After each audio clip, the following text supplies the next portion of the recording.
Então, nós vamos direto ao próximo momento.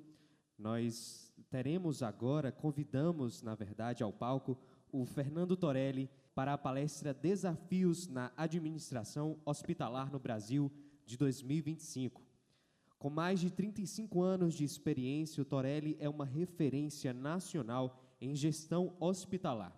Em sua trajetória, atuou como CEO do Hospital Moinhos de Vento, diretor executivo do Hospital Sírio-Libanês e vice-presidente do Hospital de Clínicas de Porto Alegre.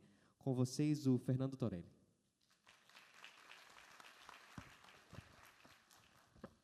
Bom dia a todos. Queria agradecer a oportunidade de estar aqui junto com vocês. Eu trabalho na gestão hospitalar há 40 anos, né? Eu brinco que eu internei e nunca tive alta de um hospital. Mas eu sou economista, né? Trabalho com gestão, passei por vários hospitais e, para mim, é um orgulho, uma oportunidade de estar aqui no Piauí, agradecer ao Dr. Newton pelo convite e dizer para vocês que eu sou do Sul, né? E a gente, muitas vezes, de outros estados, olha para o centro do Brasil como a grande referência, né? E eu tenho participado de vários eventos por Norte, Nordeste, e eu quero testemunhar para vocês que o que vocês fazem aqui, muitas vezes, é igual ou melhor do que qualquer centro em nível nacional. E vocês têm que ter, primeiro, muito orgulho disso, e também, na área da saúde, o Dr. Newton é uma referência nacional, né? Então, vocês têm que ter muito orgulho de estar aqui, de serem do Piauí, do trabalho que vocês estão fazendo, né? Então, eu gostaria de deixar isso muito claro. E eu vou falar do desafio da administração de hospitais no Brasil, né? Primeiro, a gente tem que entender o que está acontecendo. Eu trabalho num hospital na Avenida Paulista, em São Paulo. Tem 40 hospitais muito bons, próximo do meu hospital, e hoje tem 25 pacientes no pronto-socorro que não tem leito para internar. E o meu hospital só atende os convênios bons, de melhor remuneração em São Paulo. Antigamente, alguém ia dizer assim, isso parece um pronto-socorro do Sistema Único de Saúde, né? Só que hoje não é mais. Hoje é um pronto-socorro de um hospital da saúde suplementar. Quando a gente olha esse gráfico aqui, ó, subfinanciamento, escassez de recursos, aumento de filhos, envelhecimento da população, infraestrutura antiga, insuficiente, má qualidade do atendimento, parece que nós estamos falando do SUS no Brasil. Mas nós, na verdade, estamos falando do sistema inglês, que é a referência internacional em termos de gestão e de saúde. Então, eu queria, primeiro, essa informação para mim é importante, que a questão da saúde não é um problema do Brasil, não é um problema do Piauí, é um problema do mundo, né? E nós temos que entender por quê. Aqui, os profissionais da saúde do NHS em greve. E, na minha visão, nós temos uma questão muito importante. Nós estamos envelhecendo mais sem enriquecer. A Europa primeiro enriqueceu para depois envelhecer. O Brasil corre risco de envelhecer e nunca enriquecer, porque nós não temos a indústria que gera um valor agregado para dividir por 210 milhões de brasileiros e gerar um investimento importante em saúde. E o Brasil ainda tem uma característica. Nós somos o país do mundo que mais rapidamente vai dobrar a população dos 60 a mais. Nós vamos fazer isso em 25 anos, nós estamos fazendo isso agora. Eu brinco, né, que você pode ter o cartão mais black, mas nós, os 60 a mais, vamos ocupar todo o avião, né? E você vai esperar a gente entrar. E cada vez aquela fila está aumentando mais, né? E o pessoal diz assim, oh, tem que mudar a idade. Eu disse, agora, na minha vez, não. Vou sempre entrar. O que a França levou 140 anos, nós estamos fazendo em 25 anos, né? Os filhos dos nossos filhos, que vão nascer em 2100, vão ter uma média de idade próxima de 100 anos. Então, a gente tem que se acostumar com isso. Nos hospitais nossos, existe uma outra realidade. Só que nós temos esse problema. Enquanto os países que têm a pirâmide etária que nós teremos em breve gastam de 5 a 7 mil dólares per capita ano, nós gastamos menos de $1.000. Então, nós estamos condenados a ser eficientes, pelo simples fato que nós não teremos o recurso necessário para fazer o cuidado de uma população idosa com a riqueza que o Brasil tem. Então, a eficiência não é uma necessidade, não é um desejo. A eficiência é um pré-requisito num país desigual, que nem o Brasil, para que a gente possa enfrentar os desafios da saúde. São Paulo tem uma estatística que é a média de idade ao morrer por bairros. Pega todos os óbitos de um bairro e divide, né, e vê a média de idade ao morrer. A média de idade em Jardins, no bairro Jardins, está acima de 80 anos. E alguns bairros na Zona Leste ou Zona Sul de São Paulo, em função da criminalidade, dificuldade de acesso à saúde, acidente de moto, ela chega perto a 57 anos. É uma variação de aproximadamente 40%. Sabe quando é que no Brasil tinha uma variação de 40% entre a média de idade ao morrer de populações diferentes? Na época da escravidão. E a gente não sabe quem está sendo assaltado na rua, né? Simplesmente porque o maior problema de saúde do Brasil é a desigualdade. E o maior preditor de saúde no Brasil não é o teu código genético, e sim o teu código postal, o teu CEP, é onde tu mora. Onde tu mora é o maior definidor de quanto tempo você vai viver, e esse é algo que nós temos que mudar. Cada vez mais nós vamos gastar mais em saúde, e a coluna em rosa aqui é a redução do investimento em educação. As escolas estão ficando menores, porque tem menos alunos, e o dinheiro da educação está indo para a saúde. O Brasil já gasta 10% do PIB em saúde. Quando a gente fala em plano de saúde suplementar, a gente tem que lembrar que, em 2014, o Brasil tinha 50 milhões de brasileiros com plano de saúde. Porque em 2014 nós vivemos tecnicamente o pleno emprego, que é aproximadamente 5% de índice de desemprego. É considerado tecnicamente pleno emprego.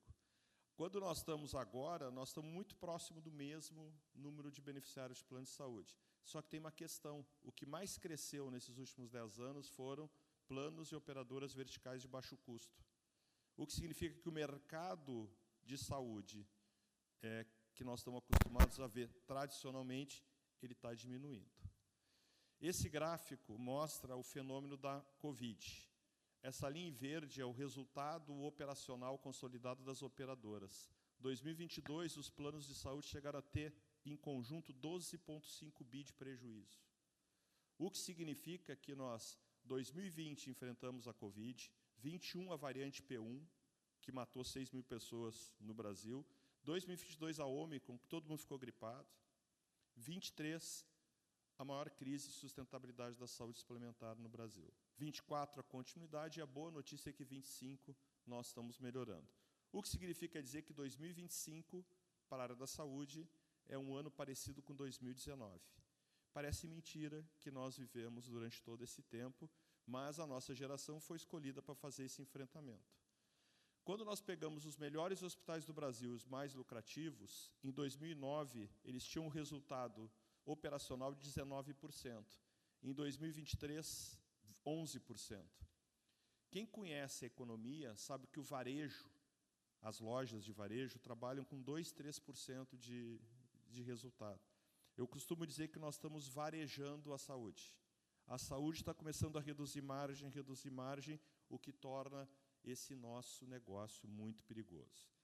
Por consequência, os hospitais privados planejam investir menos em 2025, o que é ruim, porque um hospital que não investe no mínimo a depreciação todo ano, ele fica precarizado, e até para ele recuperar as questões é muito difícil.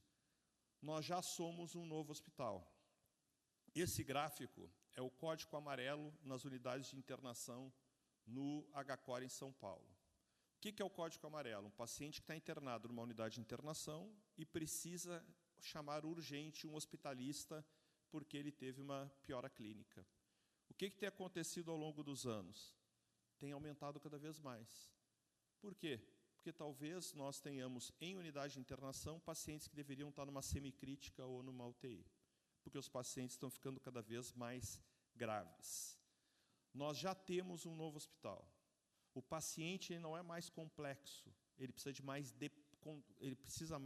ele é mais dependente. O idoso, você diz para ele, não levante da cama para ir ao banheiro que tem risco de queda. Ele levanta da cama e cai. O idoso, ele não tem uma medicação, ele tem uma série de medicações, ele não tem uma doença, ele tem uma série de comorbidades. Então, os nossos hospitais vão ter que se acostumar a trabalhar com o idoso frágil, com pronto-socorro superlotados, vão ter que ser eficientes no giro do leito. Teve um executivo da área da saúde que foi à China, e o chinês perguntou para ele o seguinte, porque lá na China tem hospitais com 5 mil leitos, 10 mil leitos. E o brasileiro está assim, como é que eu faço para dar alta rapidamente, fazer o giro do leito? E o chinês disse para ele, por que vocês querem mandar o doente embora do hospital? Por que vocês não aumentam o tamanho do hospital? Né?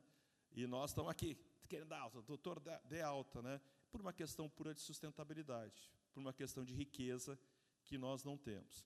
O idoso tem maior risco de eventos adversos. E nós vivemos na área hospitalar hoje 2 fenômenos, o hospital lotado e o caixa vazio, por uma questão de sustentabilidade. Então, esse é o novo hospital que nós temos. Isso aqui é a média de idade dos pacientes clínicos com mais de 60 anos que passaram pela UTI do HCOR. Em 2007 era 77%, já está em 84%. Vários pacientes centenários, né? Então, este é um novo hospital que nós estamos vivendo. Olha que eu passei para trás. O que é o importante nesse cenário? É você se posicionar. E se posicionar sendo um hospital desejado pelo paciente. Sabe aquele hospital que tu chega no aeroporto ou na rodoviária e pergunta para o motorista do táxi, qual é o melhor hospital da cidade? Eu quero ir no hospital da Unimed. Eu quero ir no Sírio-Libanês. Você tem que ser desejado. Esse livro aqui, ele é muito fácil de ler, ele traz, do ponto de vista teórico, a seguinte questão. Vocês lembram do circo, né, do circo tradicional? O circo tradicional está acabando, né? E a arte circense está se renovando no Circo de Solé. O circo tradicional é R$20 com direito a pipoca e Coca-Cola, e tem vocês e mais 10 assistindo. O Circo de Solé é 1.500 e está lotado. E os dois são artes circenses. A pergunta é, a arte circense se reinventou. A questão é, nós estamos nos reinventando, nós estamos mais para circo de lona ou para circo de Solé? Nós estamos nos reinventando como profissionais, como líderes, como gestores, e este outro livro orienta a gestão dos principais hospitais do Brasil. A teoria de Kaplan e Norton diz o seguinte, não adianta olhar para o resultado financeiro é consequência de como você atende o paciente. Atender o paciente pressupõe ter rotinas e processos bem feitos. E rotinas e processos bem feitos são feitos por pessoas. Então, a frase que esse livro aqui de 500 páginas tem, que eu vou resumir para vocês, e que é a mantra da gestão dos principais hospitais do Brasil, é a seguinte: pessoas motivadas, qualificadas e bem treinadas fazem processos e rotinas bem feitos, com isso o cliente fica satisfeito, fideliza, o hospital cresce e ganha mais dinheiro. Tudo é uma relação de causa e consequência. E quando você trabalha num hospital, você é igual ao pior setor do hospital. Porque na visão do cliente, não adianta dizer que seu setor funciona bem se o meu funciona mal e o paciente vai interagir com o meu cliente. O que significa que todo mundo tem que se meter em tudo dentro do hospital para que as coisas funcionem. E essa é uma mudança do modelo de liderança. Não existe mais organograma, existe funcionograma. O que importa é como as coisas estão funcionando para o paciente e não quem é o chefe. E esse modelo tem que ser revolucionado nas nossas organizações. Esse é o mapa estratégico do HCOR. A gente tem lá no objetivo 4, ser um hospital desejado e dobrar o número de pacientes que cuidamos nos próximos 7 anos. Esse material vai ficar à disposição de vocês. Esse aqui é o hospital, é o HCOR. Desde a recepção você tem que perceber que é diferente, você tem que cuidar com os detalhes de design e arquitetura. Aqui é a recepção do hospital. Nós temos uma lanchonete famosa em São Paulo, Offner 24/7, um video wall fazendo propagandas, questões educacionais. Você chega na unidade, tem uma concierge para atender você, e nós estamos colocando aquelas telas de computador na porta do quarto. Risco de queda, alergia, paciente está no pronto-socorro. Nós temos que levar a tecnologia para dentro do quarto do paciente, e não a tecnologia dentro das nossas áreas. Que é o quarto, que é a nossa unidade na Faria Lima, né? Tem um vídeo rodando na internet de um motoqueiro que assaltou um motorista de uma Ferrari, né? Só que o motorista da Ferrari também era bandido, né? E a marca do HCOR está atrás. Isso aqui esta é a Faria Lima em São Paulo, né? Aqui é a nossa unidade. E aqui tem um ponto importante, vocês vão olhando para essa foto, aqui tem requinte de arquitetura, de design. Por quê? Porque a gente quer que aquele doente que tenha um plano, que possa ir no Sírio, possa ir no Einstein, queira vir no HCOR. O segredo hoje do crescimento de um hospital é ser desejado para aquelas pessoas que têm opção e que querem ser atendidos por você. Esta é a estratégia, porque você comercialmente será importante para a operadora para vender plano de maior valor agregado, e com isto você passa a fazer parte da estratégia comercial. Para isto, nós temos que incluir o paciente na governança do hospital. Essa foi a reunião mais bacana que eu fiz no HCOR. Nós pegamos todos os chefes de um anfiteatro como esse e dissemos assim, vocês vão ficar 1h30 aqui sem poder usar a palavra. E nós convidamos o técnico de enfermagem, o hospitalista, fisioterapeuta, a enfermeira, que estão o dia inteiro no quarto, para dizer para os chefes o que eles escutam todos os dias dos pacientes e que deveria melhorar no hospital. E aí um técnico disse assim, Dr. Torelli, vocês gastaram uma fortuna para informatizar o hospital. Que bacana, hoje eu fico mais tempo no computador do que olhando para o doente. Era isso que vocês tinham pensado? Eu disse, não. Mas é o que está acontecendo. Então, nós temos que fazer uma revolução da beira do leito. Ouvir quem está lá cuidando do doente. A direção das nossas empresas não sabe a verdade das nossas empresas. A verdade das nossas empresas estão lá na beira do leito. E isso tem que fazer parte quando tu inclui o paciente na beira do leito. Nós não usamos no HCOR o conceito de experiência do paciente, sim a experiência da pessoa humana, paciente, familiar e colaborador. Só cuida bem quem está bem. Se tu não cuidar dos teus colaboradores, não espere que ele vá cuidar bem dos pacientes. Então, a gente fez grandes mobilizações no hospital e criou um conselho de pacientes. A alta governança do hospital é orientada por um conselho consultivo de pacientes, que analisa ideias, que implementa processos, que ajuda a escrever documentos. Aqui é a cartilha do paciente oncológico no pronto-socorro, escrito pelos pacientes. E a nova revolução da gestão hospitalar, que eu entendo que vai nos impactar muito, que já está sendo usado largamente nos hospitais, é essa foto aqui, que foi feita toda por inteligência artificial. Né? É o médico ou o enfermeiro conversando com o paciente, e a inteligência artificial, por voz natural, faz o resumo e manda isso direto para o sistema, sem precisar ficar digitando no sistema. E ainda lembra o médico dizendo, olha, tem aqui uma publicação que talvez ajude nesse caso. Linguagem natural, da mesma forma que nós, no passado, eliminamos a caneta e o papel, e agora é tudo informatizado, na minha visão, nós vamos eliminar o teclado e, por linguagem natural e inteligência artificial, nós vamos revolucionar o cuidado. Até porque nós vamos voltar a olhar para o paciente, porque isso vai significar uma grande revolução nas nossas organizações. Só que, para isto, eu quero dizer para vocês que eu leio os balanços dos hospitais. E tem alguns hospitais que não estão em crise. Todo mundo fala da crise da saúde, da crise do mundo, mas tem uns que estão muito bem. E eu tento descobrir por que eles estão muito bem. Porque um é público e é privado, um está em Porto Alegre, outro está em Belo Horizonte. Eles têm uma coisa em comum. Eles investem fortemente nos seus líderes, na formação, capacitação e desenvolvimento. E os que estão melhores estão com a mesma equipe de liderança há mais de 10 anos trabalhando junto. Imaginem colocar pessoas competentes, do bem, fazendo o ciclo de melhoria todos os dias. Não dá para dar errado.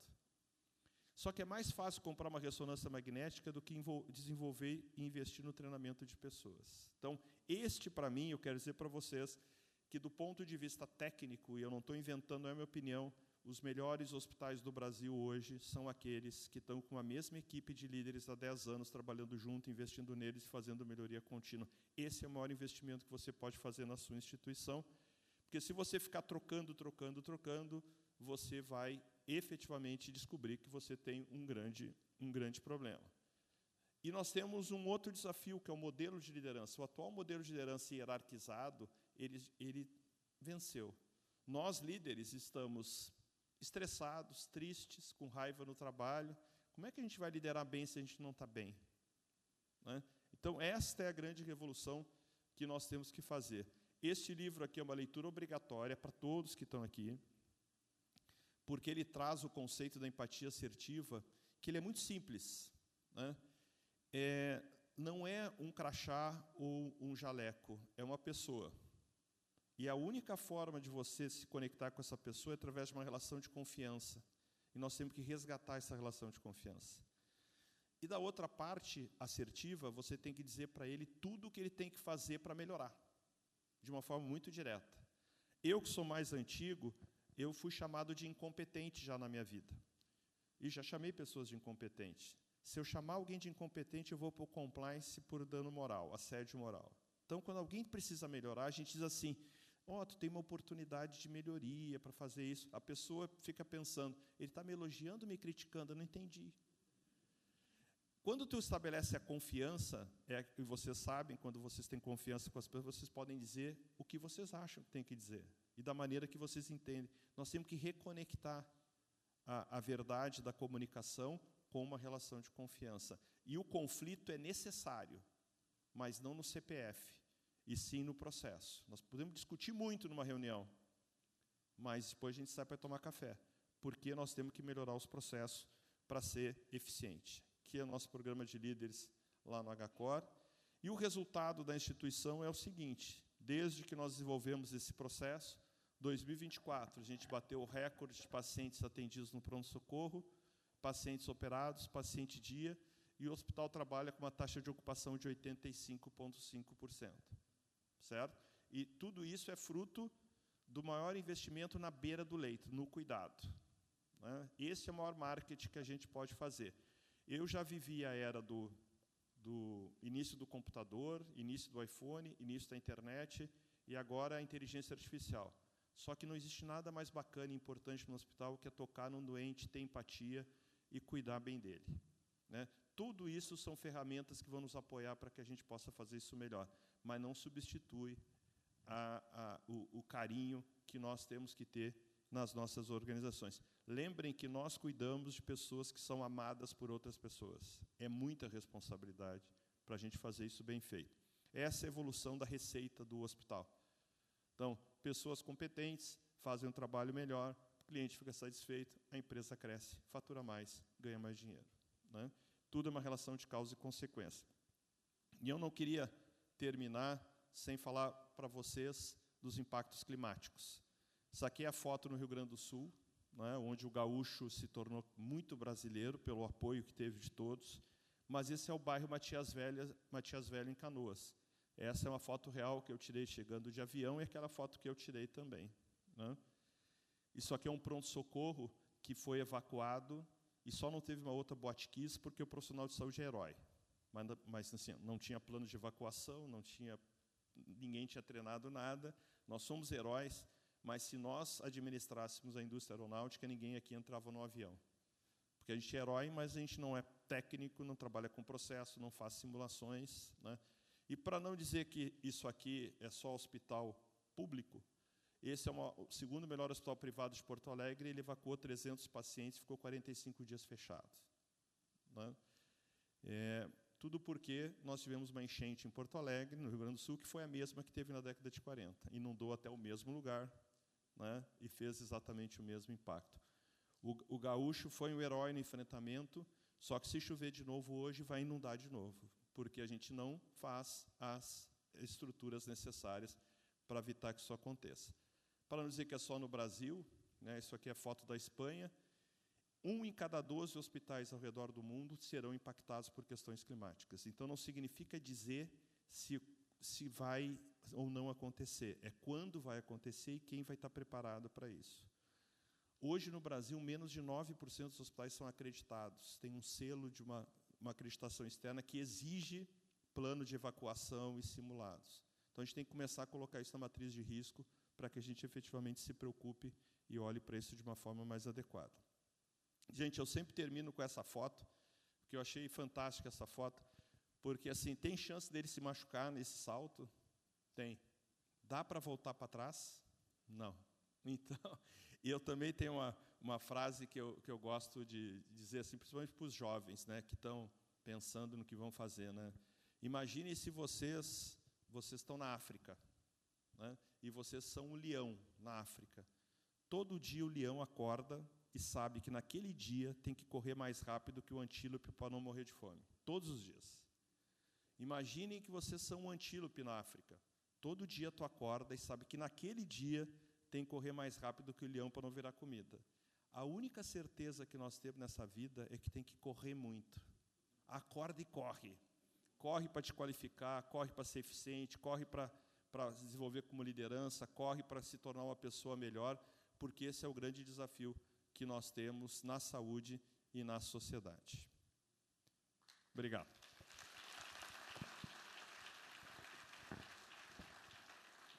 Nós agradecemos Fernando Torelli pela excelente apresentação. Ele vai voltar daqui a pouco para a mesa que nós teremos ao final dessa manhã.